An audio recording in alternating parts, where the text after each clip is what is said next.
Have you ever found yourself blinking back tears in a moment that didn't seem big enough to justify them? Maybe it was during a commercial, a heartfelt conversation, a mild disagreement, or even a random act of kindness that caught you off guard. And while others in the room stayed composed, you felt that familiar tightening in your throat, that pressure behind your eyes, that wave of emotion rising faster than you expected. Then comes the question, why am I like this? Why do I cry so easily? Is something wrong with me? If you've ever asked yourself that, you are not alone. Today we're diving deep into the psychology behind why some people cry more easily than others. And by the end of this video, you may not only understand yourself better, you may even begin to appreciate a side of yourself you once felt unsure about. Let's begin. Part 1. First, let's remove the shame.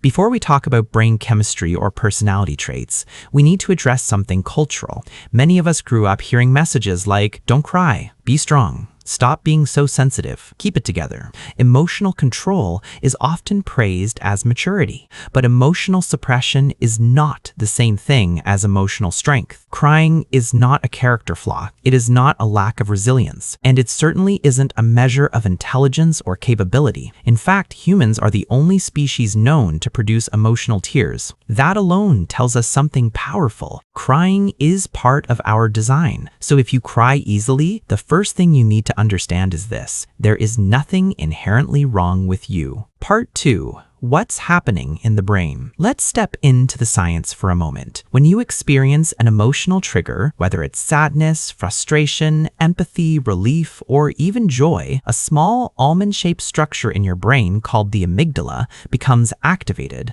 The amygdala processes emotional significance. It decides this matters. Once activated, it communicates with the hypothalamus, which then signals your autonomic nervous system. Your heart rate may shift, your breathing changes, and in some cases, your tear glands are activated. Tears are not random, they're regulated. Even more interesting, emotional tears contain stress hormones and natural pain, reducing chemicals called endorphins. That means when you cry, your body is often trying to regulate stress and restore balance. So crying can actually serve as a nervous system reset. For some people, this system activates more quickly. That doesn't mean they're unstable. It simply means their emotional detection system is highly responsive. Just like some people have sharper hearing or better night vision, some people have heightened emotional sensitivity. Part 3. High sensitivity is a personality trait. Roughly 15–20% of the population is thought to have what psychologists describe as high sensory processing sensitivity. These individuals tend to process emotions more deeply, notice subtle changes in tone or facial expression, feel overwhelmed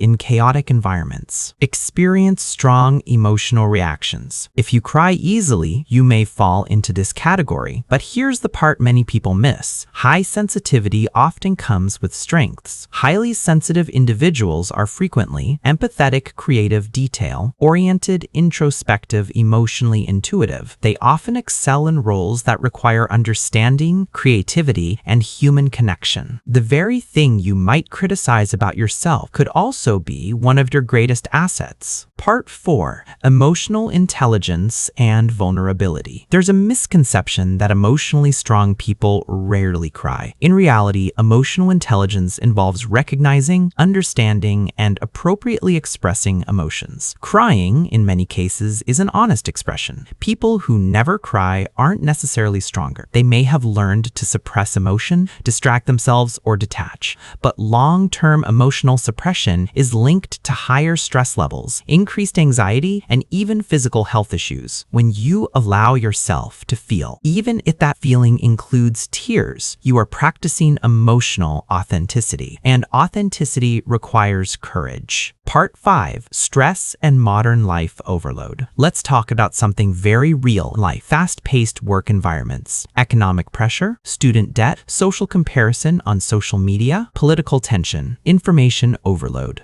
Your nervous system was not designed to process this level of stimulation constantly. When stress accumulates without enough recovery time, your emotional threshold lowers. Think of it like a glass filling with water. Every responsibility, worry, or conflict adds more. Eventually, even a small drop causes overflow, and sometimes that overflow is tears. If you've noticed that you cry more during busy or high-pressure seasons, it may not reflect your personality. It may reflect exhaustion. Sometimes tears aren't about weakness. They're about overload. Part 6. Hormones and emotional regulation. Hormones also influence emotional sensitivity. Fluctuations in estrogen and progesterone can impact mood regulation, especially for women during menstrual cycles, pregnancy, postpartum recovery, or perimenopause. However, hormonal shifts affect everyone to some degree, including men. Testosterone levels, sleep cycles, and stress hormones like cortisol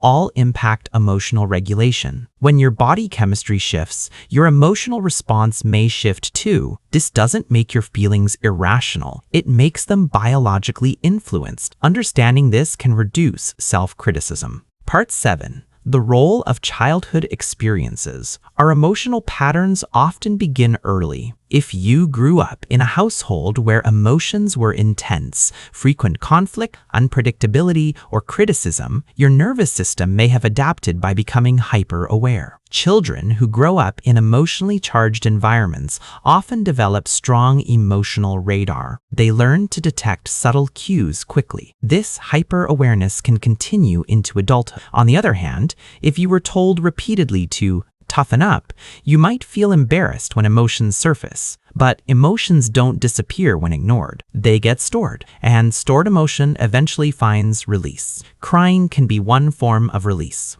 Part 8. Empathy and mirror. Neurons. Have you ever cried watching a documentary about someone you've never met? Or listening to a stranger share their pain? That's empathy at work. Your brain contains mirror neurons that allow you to internally simulate another person's emotional experience. Some individuals have more active mirror neuron systems. They don't just understand someone's sadness, they feel it. Empathetic individuals often make excellent counselors, nurses, teachers, leaders, and friends. But empathy can be heavy, and sometimes that emotional weight comes out as tears. Part 9. Trauma and emotional triggers. For some people, frequent crying is connected to unresolved trauma. Trauma doesn't always mean dramatic events. It can include emotional neglect, rejection, bullying, chronic criticism, loss. When trauma isn't processed, the nervous system remains sensitive. A small present-day trigger can activate past emotional memory. The reaction may seem disproportionate, but it's layered. If you feel your emotional responses are intense or unpredictable, working with a licensed mental health professional can help unpack those layers safely. Seeking support is not a sign of instability. It's an act of self-respect. Closing, a gentle reminder. The next time tears rise unexpectedly, pause. Instead of labeling yourself as too sensitive, ask, what am I feeling right now? What does this emotion need? Sometimes tears are grief, sometimes they're stress, sometimes they're empathy, and sometimes they're simply proof that your heart is working. In a world that often encourages emotional numbness, feeling deeply is not a defect. It's a sign that you're engaged, alive, human. And perhaps the real question isn't why some people cry easily. Maybe the better question is, what kind of world would we live in if more people allowed themselves to feel honestly? If this video resonated with you, consider sharing it with someone who needs reassurance. And remember, crying does not make you weak. Ignoring your emotions doesn't make you strong. Understanding yourself, that's where real strength begins.